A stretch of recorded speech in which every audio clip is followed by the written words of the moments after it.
We're going to talk about competency-based education, and particularly for a business degree. In the studio with us right now, we have three folks from Columbia Basin College. Melissa McBurney, she's the Dean for Competency-Based Education at CBC. We also have Alan Jorgensen, Professor, and Adam Diaz, Professor. So I want to welcome all three of you.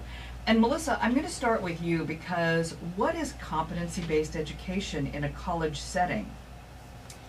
Well, competency-based education is basically a self-paced program where students can come in, and if they have prior knowledge, maybe from their work or previous college classes that they've taken, they should be able to go through the program a little bit faster.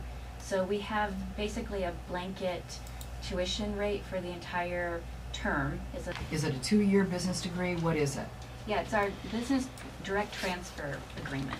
And so that means that the courses transfer to a 4-year college in the state if you want to continue on. Mm-hmm.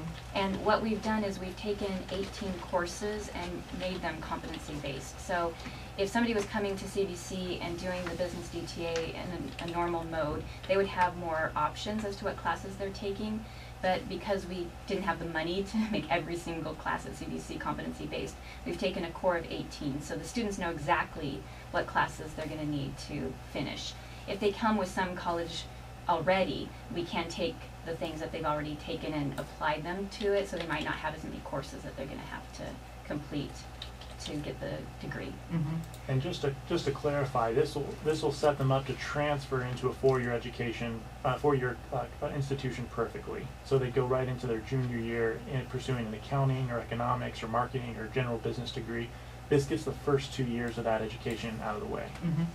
Is this also beneficial, let's say, to somebody who's been out in the work world for, let's 10 years and has already developed a lot of real-world skill? Would that help them get through this course a lot quicker? That's the hope, that they're going to be able to, especially, maybe they're a bookkeeper and maybe they can then get through the accounting course a little bit faster because they're familiar with some of those topics. Mm-hmm. From an instructor's point of view, I'd like to interject, and I know that Adam is able to do the same things I am. I'm able to structure questions which I believe are, you might say, real-life based in the business community. I can set up questions where you are a manager of an office, and there's this economic situation, and supposedly you now learn what you need from the module, and I give you the question, and you are writing a report or you're responding to a real-life business situation. And I think that'll be very effective, and I believe the business community needs that kind of knowledge from students. Not just that they're memorizing things, so they can apply what they've learned to real-life situations. And we're all stressing to do that as instructors in our exam questions at each level. Mm-hmm. So kind of a problem-solving approach to it as well. And I would think that that would be extremely useful when somebody is sitting in an interview. They can relate information about their competencies based on answers to questions or how things were formed. It wasn't a rote memory. It was a problem-solving setup. Something I've always kind of teased my students with a little bit is, before you take that first job interview, look at the company you're interviewing with, break out your supply and demand. What do they produce? How do they make a profit? What are their cost challenges? Research that a little bit from your general knowledge. Surprise the interviewer by explaining to them, well, I know what your company's trying to do, and here's how you would do it. Mm-hmm. Because a good economics education will give you that. Yeah. So you could be 18 years old and be in this program, or you could be 30, 35, 50. Doesn't matter really, right? It's just the way that the education plan has sort of been programmed out, which is different. Yes? Yes, that's true. Mm-hmm.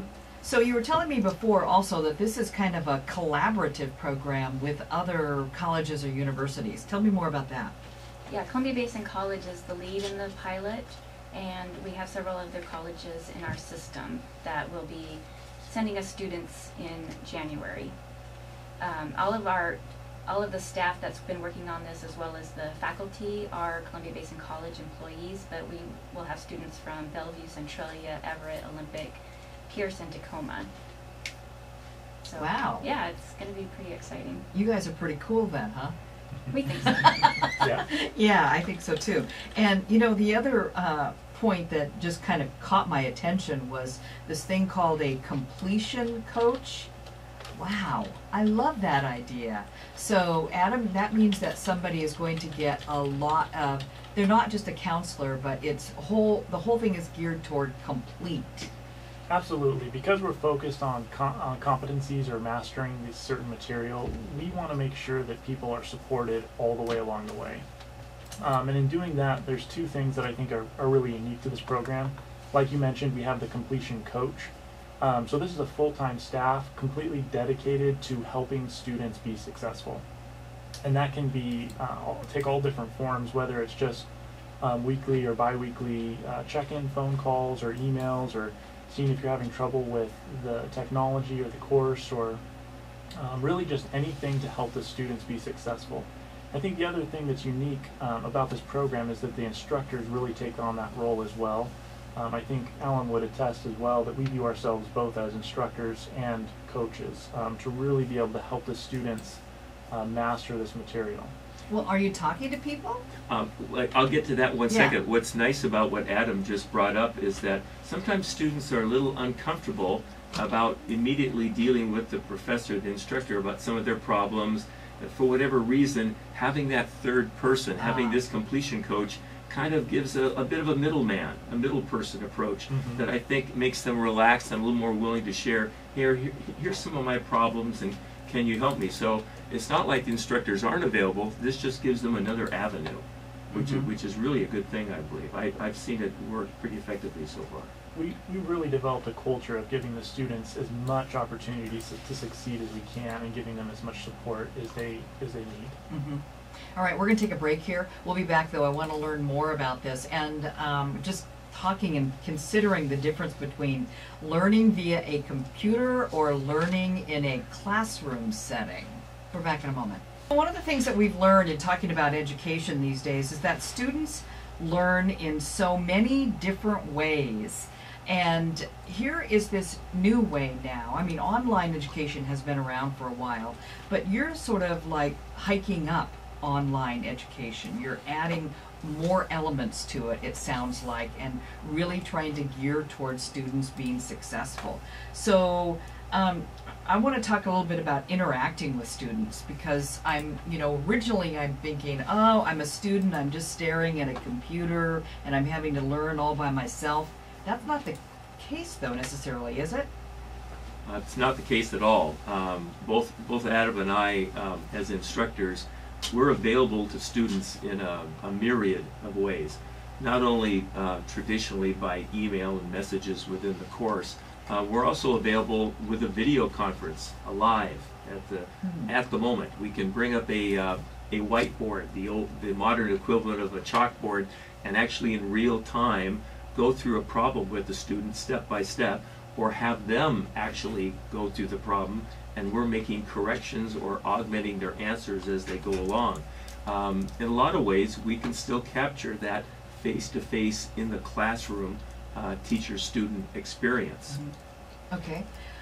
So in a lot of courses in college, basically we sit and we listen to a lecture, and then we take this big test at the end. And if we do poorly on the test, then it's like all for naught. Goodness sakes, we could be getting a D on the test or whatever. And then I probably got to take the course over again. And you guys don't do that, do you?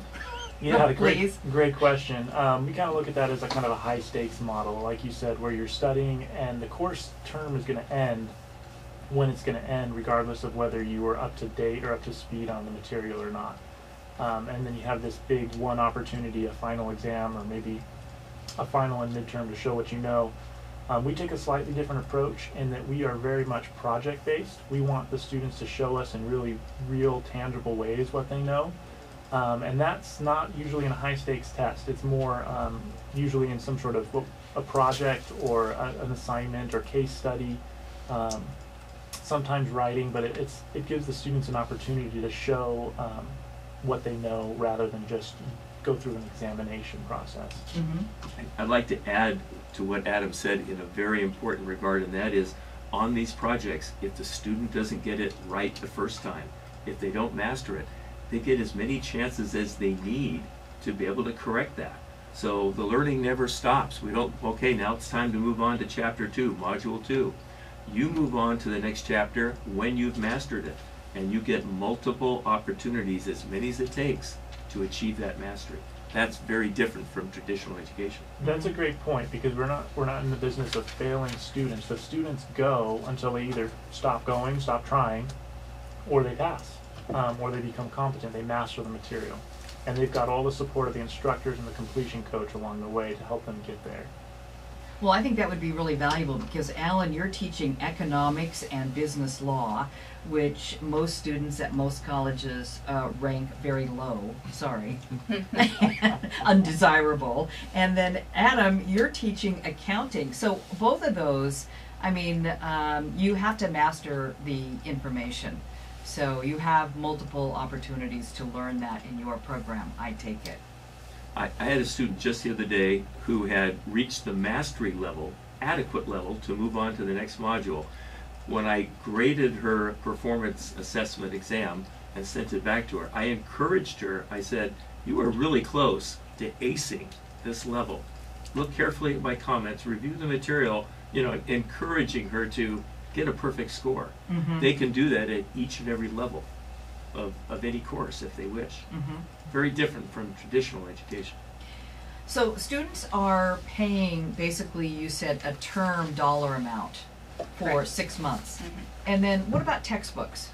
Well, that's an interesting thing with this program. It was decided to use only open educational resources. So Alan had touched on how the instructors can go out to the internet and find, you know, they're finding good content, not just doing a Google search and pulling up whatever they get. But, you know, they're subject matter experts, so they really know what's good out there. But the students are only paying a $40 fee each term to get access to that content. And that's saving them hundreds of dollars every term. Boy, you bet. Because textbooks are very expensive. They're crazy expensive. All right. Well, I want to hear about some of the students. Now, I know the program is in its infancy, as it were. You just kind of started it. You're looking for more students. But what are some of their stories? What are some of their backgrounds? Do you know? I'm curious. I have one student, a couple students, and they've been really surprising to me in how well they're doing to this program. And I was definitely expecting the program to be successful, but just knowing that it was a pilot and it was the students' first time and we're working things out, I didn't know how successful it would be. And I've just been really surprised at how well the students are taking to the material, how well they're taking to the learning methods, the overall philosophy of the program, and they're doing really well. And I've been, I think the word I've used already is surprised more than anything, just how well it's working. I have a student who is a kind of typical stay-at-home mom. High school is a little ways back in the rearview mirror, and she's getting back into school again. And what she's able to do with the program, of course, is it's not presented at a certain date or time. It's not like I'm lecturing through the computer. Instead, she's able to access the information, you know, study it, take the tests on her schedule, And it's really important. It's really been very beneficial to her to be able to proceed that way through the course. Well, how many students do you have in the program right now? There's 6 students. 6 students. And how many do you want? Oh, I don't know what our target Hundreds? is at this point. Yeah, hundreds would be Literally nice. hundreds. Yes. Literally hundreds. Yes. And you'll be pulling students from all different regions of the state. Is that correct? Yes. Yes. When those other colleges start giving us students in January, it'll be all over the state. Yeah. Was this a pilot program through the legislature or just from CBC? We're doing this with support of our State Board for Community and Technical Colleges, which is what the community colleges report up to through the state. So do students ever see each other? They do see the instructor, I take it, on video conferencing and that. I ask that because one of the primary methods that some students learn by is interaction in a classroom or interaction with other people. So how do you add that element? Do you? There's been some talk of having the students create something like a Facebook page where they can connect, but they're going at it at their own pace, and so they're not necessarily going to be at the same part in the course as another student. That's right. Mm-hmm. And so having study groups and things like that aren't the same as if you're in a traditional face-to-face class. But there is talk about, maybe they need to have some kind of support mechanism amongst themselves as well.